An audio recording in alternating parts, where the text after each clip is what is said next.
In today's video, I'll be taking it way back and testing out and reviewing OG hair products while doing my hair growth routine. Some of you actually inspired this video by letting me know that you still use some of these products. I actually reviewed a couple OG products on my channel before. Check them out. But let's see what products we're going to use today. What's going on, guys? It's your girl Razor in the ding, and welcome back to another video. If you're new, hey boo, and if you're returning, what's up?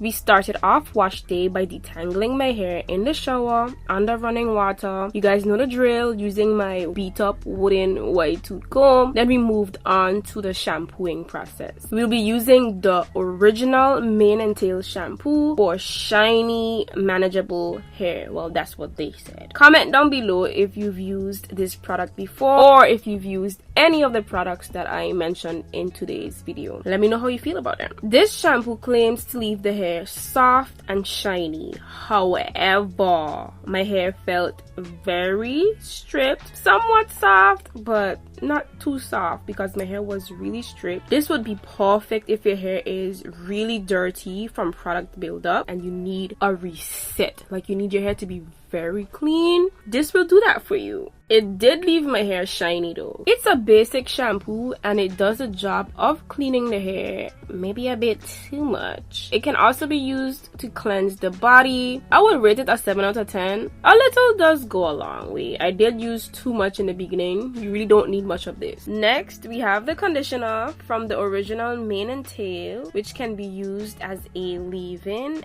and a rinse out conditioner. It claims to do a lot of things, right? Fortifies, prevents breakage and split ends, protects against flaking and scaling, moisturizes, leaves hair soft and manageable. A lot. I like this though. It does go on pretty moisturizing and made my hair manageable from the hair stripping session earlier. It's not too thick, goes on very lightweight, very moisturizing. It's a big bottle, so if you have a lot of hair, you have a lot of product. What stood out to me was the texture. Fluffy, goes on very airy and lightweight. I didn't deep condition in this session because I shampooed and conditioned. Mostly when I shampoo and condition, there's no need to deep condition, but I did leave in the conditioner for a couple minutes, put my hair in a bun, and I showered and then I rinsed it out.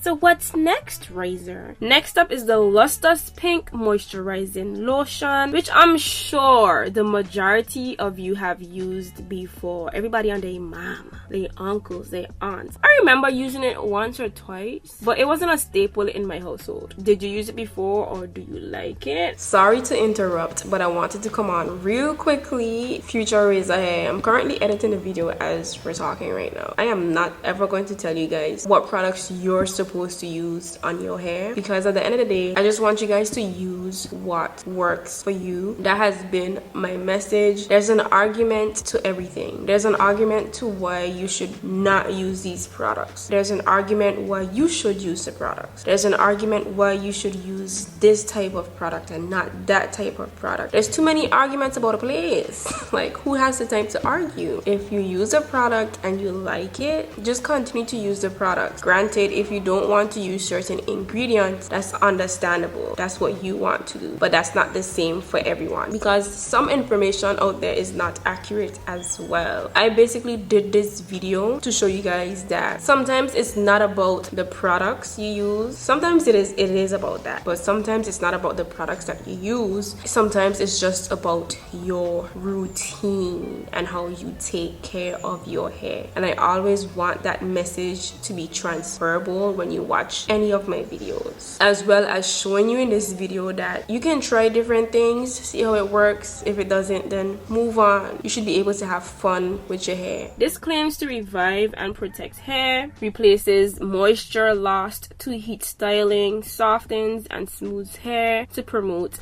manageability.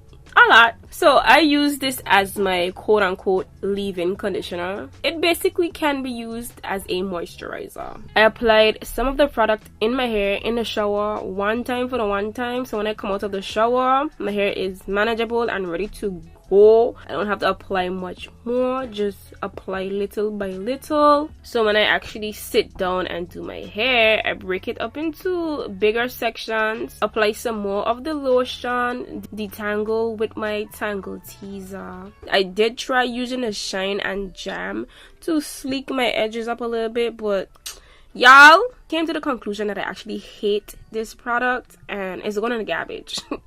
This just does nothing for my hair. It's just a hot mess, and I still feel the same way about it that I felt way back. It works for the first couple minutes or so, but then after that it's like, did I just put product in my hair? Why my hair so tacky? Why my hair so sticky? Like, I just don't understand this product. And we're going to do one of my go-to hairstyles. You guys know this was coming. I won't say when I'm in a rush, but when I really don't feel like doing my hair and I just can't be bothered, this is the hairstyle I'm going to put in, and this is how I feel right now. So we're gonna rock our 2 flat twist hairstyle.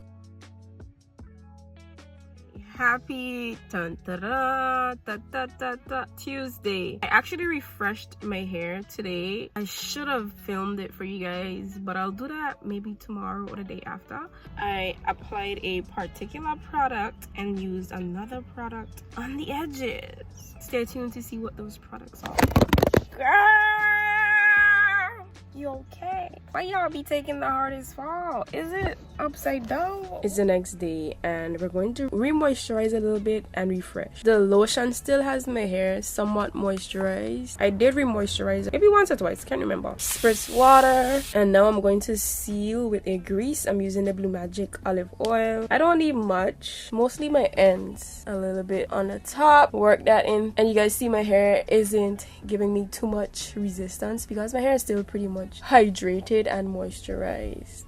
Spritz some water mostly on the edges because I'm going to use some gel. It's Wetline Extreme and OG product. I'm gonna use the Wetline Extreme gel. Was it? Let me know in the comment section below. But anyway, I'm gonna put some of that on the edges, in the front, and I like to put some on this part right here that's going to be seen. And I like to drag some down my hair just to keep my hair in place. Brush that in, brush my hair down, and flat twist. And I am done. Hair is refreshed. I'm on my way to work, so I would put a scarf on to let it set and then take it off when I get there. And that's why all of my scarves are sitting patiently in my car waiting on me to use one. I don't have any in here. My hair is pretty moisturized, surprisingly not dry, but I do have to use the pink lotion again to see how I feel about it. You guys already know Blue Magic is a part of my hair growth or my hair routines. That wasn't new for me at all. But I hope you guys enjoyed this video. Let me know if you want me to do more takes on these. Thank you guys so much for watching. See you in the next video. Bye.